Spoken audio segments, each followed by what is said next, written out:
رات جس شخص سے تم نے کہا تھا میں ایوبی کو اس کی سانس کی مہک سے پہچان سکتا ہوں، بتاؤ وہ کون تھا؟ وہ صلیبی افسر بولا، حضور وہ ایک عربی تاجر تھا جس کی غلط بیانی نے ہمیں آپ کے سامنے لا کھڑا کیا۔ سلطان ایوبی نے مسکراتے ہوئے کہا، وہ میں خود تھا۔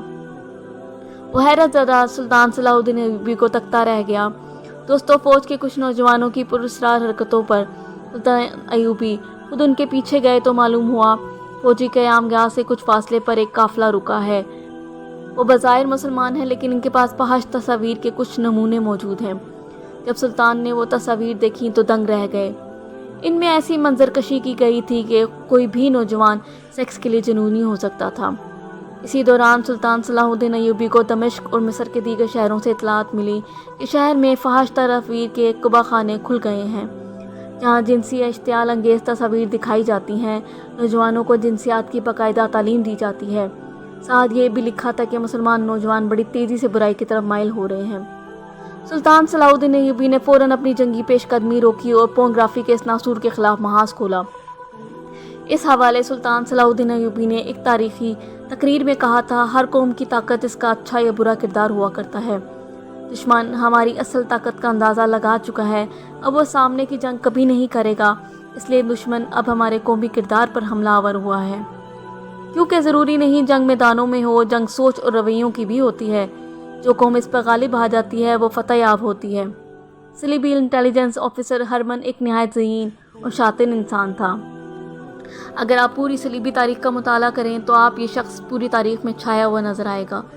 صلیبی جب ہمت ہار چکے تھے تو اس شخص نے ان میں جان ڈال دی۔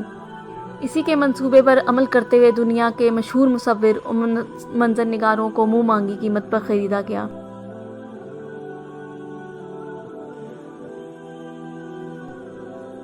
وہ سیکس جس پر لوگ ایک حد تک توجہ دیتے تھے پھر اسے بے حد سوچنے لگے۔ صلیبی بادشاہوں نے جب اپنے اس منصوبے کو 100% کامیاب ہوتے دیکھا تو اپنی کتابوں میں اس کا تذکرہ بڑی شان سے کیا۔ اگرچہ سلطان صلاح الدین ایوبی نے اس زہر کو مارنے کی پوری کوشش کی لیکن اس مسئلے کا پوری طرح ادراک نہ ہو سکا، کیونکہ اس زہر کے اثر کو دیکھتے ہوئے حسن بن صبا کے فرقے نے اسے بطور ہتھیار اپنایا۔ صلیبیوں سے اس آرٹ گرافی کی نئی جدتوں پر مانگ کی جو حسن بن صبا کی پہاڑوں میں بنائی ہوئی پراسرار جنت میں ایک اور ہتھیار کا اضافہ ہوا، اور اسی دوران سلطان بین المقدس کی فتح کے بعد چل بسے۔ صلیبی اپنا دم خم کھو چکے تھے لیکن ان کا تیار کردہ زہر پورنوگرافی مسلسل فحاشی کے جراثیم پھیلاتا رہا۔ یہ صدیاں بیت گئیں، زمانے کے رنگ ڈھنگ بدل گئے اور کئی ثقافتیں آئیں اور مٹ گئیں۔ آخر 18ویں صدی کا سورج طلوع ہوا۔ یہ وہ صدی ہے جب سائنس کے علم میں انقلاب کی فضا پیدا ہونی شروع ہوئی، نئی جدتیں اور نئی منزلیں روشن ہو رہی تھیں۔ 18ویں صدی کے شروع میں پورنوگرافی پر ایک بار پھر نئے انداز میں کام شروع ہوا۔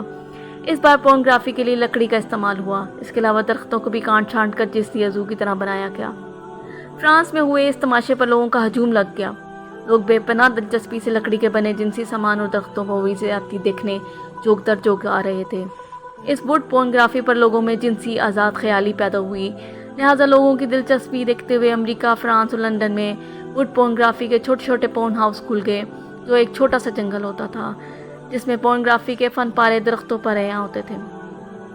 1839 میں کیمرہ ایجاد ہوا۔ اس ایجاد نے جہاں سائنس کی دنیا میں ایک بہت بڑا جادو کیا، وہیں یہ بہت جلد پورنوگرافی کا ایک اہم ہتھیار بن گیا۔ 1855 لیکن اس پورنوگرافی میں مسئلہ یہ تھا کہ کیمرہ تصویر کی صرف ایک کاپی بناتا تھا۔ اس تصویر کو بہت زیادہ شیئر نہیں کیا جا سکتا تھا، اس لیے پورنوگرافی کا جن مشکل کا شکار ہو گیا۔ لیکن یہ مسئلہ اس وقت مسئلہ نہ رہا جب 1863 میں پرنٹر ایجاد ہوا۔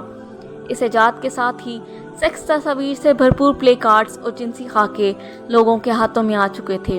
1871 میں جنسی تصاویر بلیک اینڈ وائٹ رزلٹ میں پوری شدت کے ساتھ مارکیٹ آ چکی تھی۔ ان مارکیٹوں میں فرانس کی مارکیٹ سب سے آگے رہی۔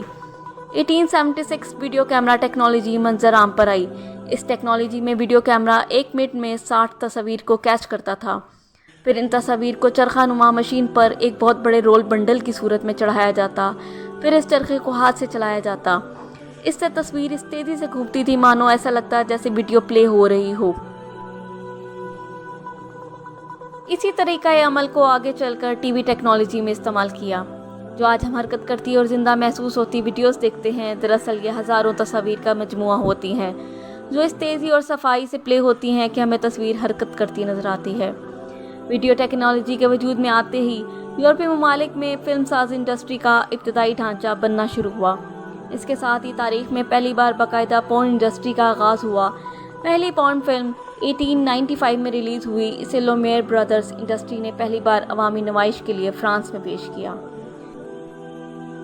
پہلی پورن فلم 16 منٹ کی تھی، جس میں ایک عورت کو برہنہ انداز میں ہوشربا ادائیں دکھاتے ہوئے پیش کیا گیا۔ یہ فلم نہایت منافع بخش ریکارڈ کے ساتھ مقبول ہوئی۔